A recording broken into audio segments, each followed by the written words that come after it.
जब तुम्हारी बुद्धि मोह रूपी दलदल को पार कर जाएगी, उस समय तुम शास्त्र से सुने गए और सुनने योग्य वस्तुओं से भी वैराग्य प्राप्त करोगे। केवल कर्म करना ही मनुष्य के वश में है, कर्म फल नहीं।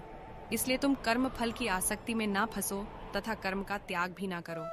तुम्हारा क्या गया जो तुम रोते हो? तुम क्या लाए थे जो तुमने खो दिया? तुमने क्या पैदा किया था जो नाश हो गया? न तुम कुछ लेकर आए, जो लिया यही से लिया, जो दिया यहीं पर दिया, जो लिया इसी ईश्वर से लिया, जो दिया इसी को दिया। जो मन को नियंत्रित नहीं करते उनके लिए यह शत्रु के समान कार्य करता है। खाली हाथ आए और खाली हाथ वापस चले। जो आज तुम्हारा है कल और किसी का या परसों किसी और का होगा, तुम इसे अपना समझकर मग्न हो रहे हो।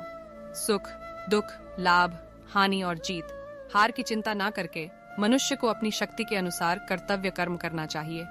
ऐसे भाव से कर्म करने पर मनुष्य को पाप नहीं लगता। जो हुआ वह अच्छा हुआ, जो हो रहा है वह अच्छा हो रहा है, जो होगा वह भी अच्छा ही होगा। तुम भूत का पश्चाताप न करो, भविष्य की चिंता न करो, वर्तमान चल रहा है। सभी प्राणी जन्म से पहले अप्रकट थे और मृत्यु के बाद फिर अप्रकट हो जाएंगे, लेकिन जन्म और मृत्यु के बीच प्रकट दिखते हैं। फिर इसमें सोचने की क्या बात है? परिवर्तन संसार का नियम है। जिसे तुम मृत्यु समझते हो वही तो जीवन है। एक क्षण में तुम करोड़ों के स्वामी बन जाते हो, दूसरे चरण में तुम दरिद्र हो जाते हो। शस्त्र आत्मा को काट नहीं सकते, अग्नि इसको जला नहीं सकती, जल इसको गीला नहीं कर सकता और वायु इसे सूखा नहीं सकती। जैसे मनुष्य अपने पुराने वस्त्रों को उतारकर दूसरे नए वस्त्र धारण करता है, वैसे ही आत्मा मृत्यु के बाद अपने पुराने शरीर को त्याग करने से ही प्राप्त करती है। आत्मा न कभी जन्म लेती है और न मरती है। शरीर का नाश होने पर भी नष्ट नहीं होता। आत्मा अमर है।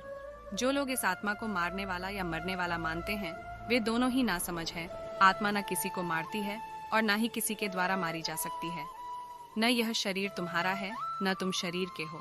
यह अग्नि, जल, वायु, पृथ्वी, आकाश से मिलकर बना है और इसी में मिल जाएगा। परंतु आत्मा स्थिर है, फिर तुम क्या हो?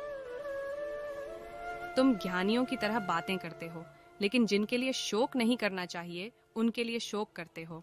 मृत या जीवित ज्ञानी किसी के लिए शोक नहीं करते। कर्म ही पूजा है। व्यक्ति जो चाहे बन सकता है यदि विश्वास के साथ इच्छित वस्तु पर लगातार चिंतन करें।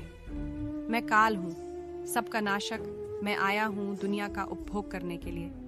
कर्म उसे नहीं बांधता जिसने काम का त्याग कर दिया है। बुद्धिमान व्यक्ति कामुक सुख में आनंद नहीं लेता। मैं उन्हें ज्ञान देता हूँ जो सदा मुझसे जुड़े रहते हैं और जो मुझसे प्रेम करते हैं। अप्राकृतिक कर्म बहुत तनाव पैदा करता है। अपने अनिवार्य कार्य करो, क्योंकि वास्तव में कार्य करना निष्क्रिया से बेहतर है। मैं सभी प्राणियों की हृदय में विद्यमान हूँ। निर्माण केवल पहले से मौजूद चीजों का प्रक्षेपण है।